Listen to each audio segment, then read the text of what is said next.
There are 3 keys, I believe, to making money. The word of the day. First one's perspicacity. Most people go through life and they do not pay attention. I've said this before and I want to stick by it because it's so important. You need to pay attention to every single time you spend money, because you cannot make money. You're not the Federal Reserve, you're not a government. Governments make money. All of us take money from somebody else or a business or a government. We take money from other things. So the easiest way to learn how to get good at taking money is to pay attention to every time someone takes money from you. So next time you buy a coffee, don't just buy the coffee and drink it and think nothing of it like every brokey. Don't do that. Say, okay, why am I buying this coffee? Okay, I want a coffee. All right. Why am I buying here? Well, this is on my way to work. Is there any competition around? Do I also want breakfast? Do they sell breakfast? No, they don't sell breakfast. They could probably make some more money there selling breakfast. Anyway, I walk in, there's a long line. Why is there one member of staff? I'm low on time. I'm about to leave and not buy the coffee. They're about to lose money because it's taking too long. Most of the people in this line are businessmen. Why is there not a cute girl behind the counter? I bet if they paid a cute girl a little bit more, they'd still make a bunch more money because people come in here to talk to her. Think. And then what you'll do is, as you go through life, every time you spend money, is you'll realize the problem is not how to make money. The problem is how much time you have, because there's endless business ideas. There's endless ideas. I walk into a coffee shop, and by the time I've walked out, I already know exactly how to open up next door and outcompete them head to toe. I already have worked out how much is the rent, where are they fucking up, what are they not selling that they should be selling, what are they doing good, what are they doing bad, this chair's too hard, I'll wreck them. This is the thing that I don't truly understand.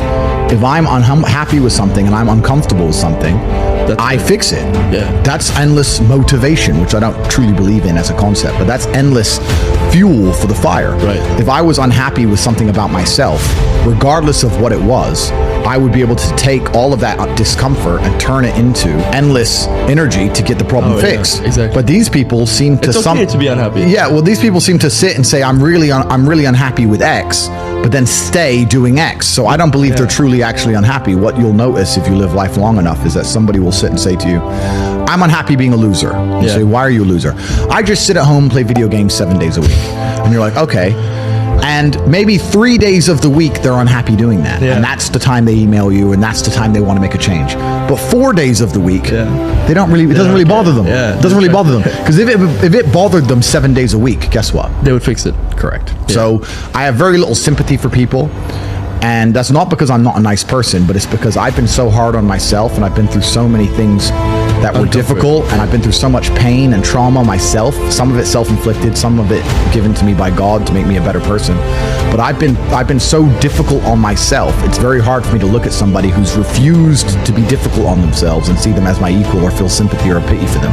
Why would I feel pity for somebody who took the easy route when I took the hardest possible route? I took the hardest possible way to be the man I am, and you were too big of a and now you want me to feel sorry for you? I don't feel sorry for you. I don't feel sorry for these people.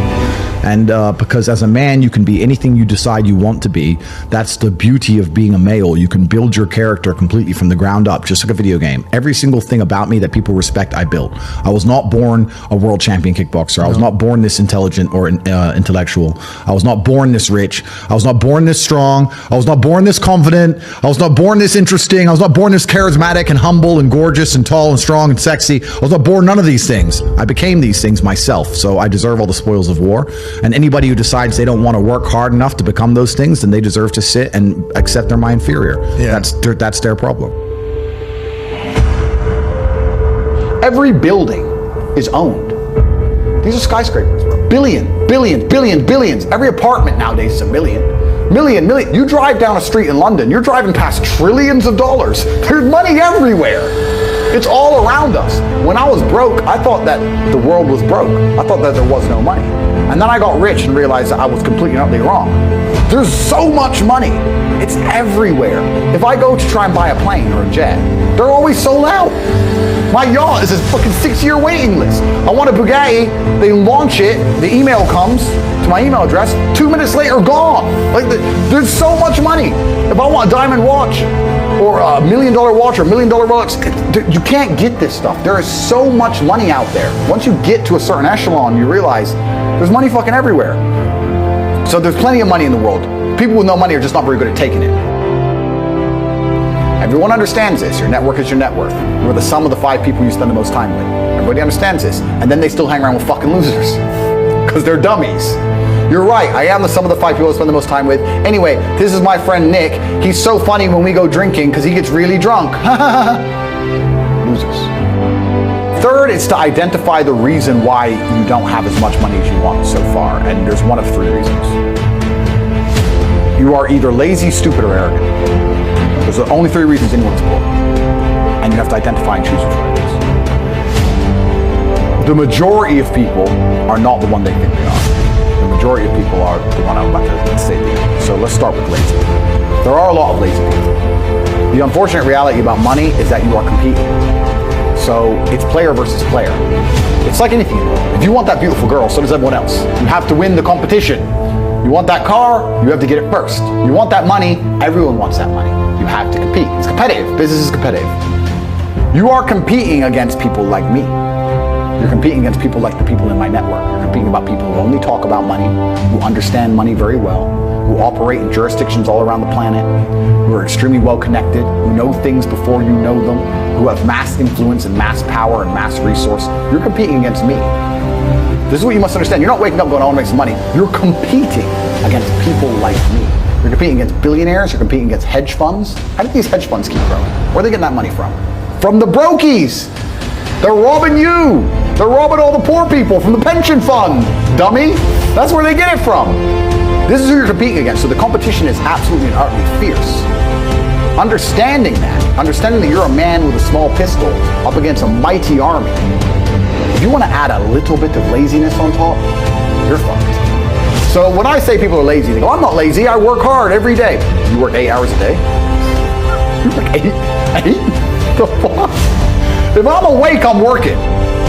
I'll be driving my Bugatti Chiron through Dubai, working. I'm texting at the same fucking time. I don't take a second off. I don't take a minute off. I don't relax. I don't rest. I don't stop. I don't chill. None. Ever.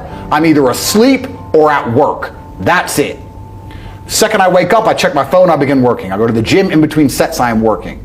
I'm online working the entire fucking day until the second I go to sleep, I am at work. That is all I do. And you are at home competing against me and you want to watch a movie tonight and then say you're not lazy.